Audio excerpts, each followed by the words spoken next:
ಒಂದು WPC ಡೋರ್ನ ಗ್ರೂ door ಅಂದರೆ design ಮಾಡೋ ಥರ ಪ್ರೋಗ್ರಾಮ್ ಮಾಡೋದಕ್ಕೆ ಹೇಗೆ ಅಂತ ನಿಮಗೆ ತೋರಿಸ್ಕೊಡೋಕ್ಕೆ ಈ ಪ್ರೋಗ್ರಾಮ್ನ ಮಾಡ್ತಾಯಿದ್ದೀವಿ.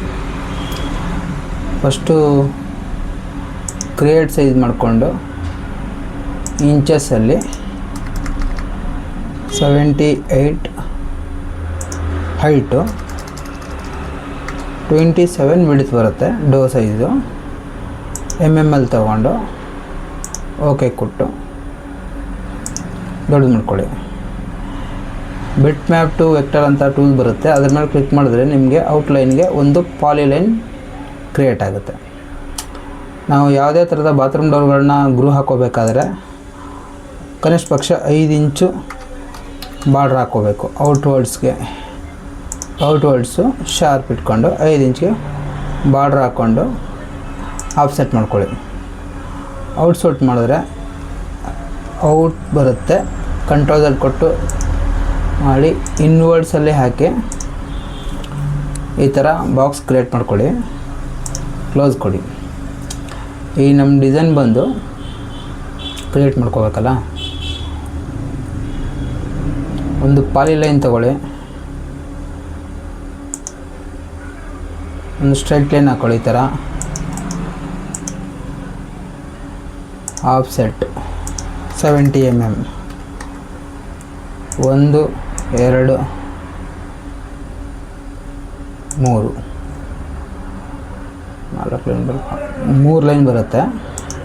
ಡಿಲೀಟ್ ಮಾಡ್ಕೊಳ್ಳಿ.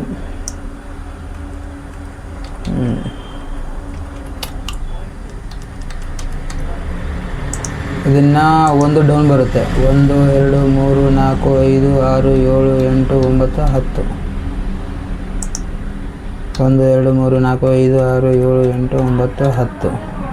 1 2 3 4 5 6 7 8 9 10.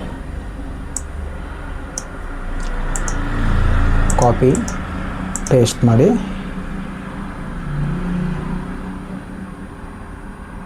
ಡೌನ್ಗೆ ಹೇಳ್ಕೊಂಡು ಡ್ರ್ಯಾಗ್ ಮಾಡಿ ಆಪೋಸಿಟ್ ಹಾಕಿ, ಆಗ ಈ ಥರ ಕಾಣಿಸುತ್ತೆ. ನಮಗೆ ಒಂದು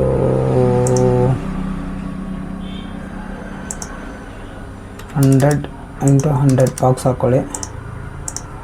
ಅದನ್ನು ರೊಟೇಟ್ ಮಾಡಿ 90 ಡಿಗ್ರಿಗೆ. ರೊಟೇಟ್ 45 ಡಿಗ್ರಿ, 90 ಡಿಗ್ರಿ ಬೇಡ, 45 ಮಾಡ್ಕೊಳ್ಳಿ. ಅಪ್ಲೈ ಕೊಡಿ, ಕ್ಲೋಸ್ ಕೊಡಿ. ಇದು ಇಲ್ಲಿ ಬರುತ್ತೆ ಡಿಸೈನ್. ಚೂರು ದೊಡ್ಡದಾಗಬೇಕು. ಅಪ್ ಸೈಡು ಡ್ರ್ಯಾಗ್ ಮಾಡಿ. ಈಗ ಚೆನ್ನಾಗಿ ಕಾಣಿಸುತ್ತೆ.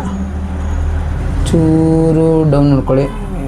ಸೈಜು 450 ಇಟ್ಕೊಳ್ಳಿ. 1 2 3 4 5. ಓಕೆ.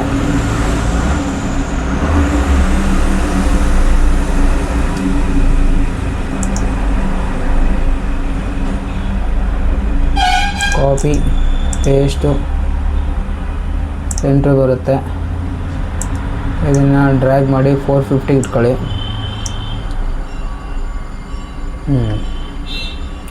450 ಇದೆಷ್ಟಿಕ್ಕಿದೆ? 35. ಇದು 35. ಈ ಡಿಸೈನ್ ಕ್ರಿಯೇಟ್ ಮಾಡ್ಕೊಂಡು ಲೈನ್ ಸೆಲೆಕ್ಟ್ ಮಾಡಿ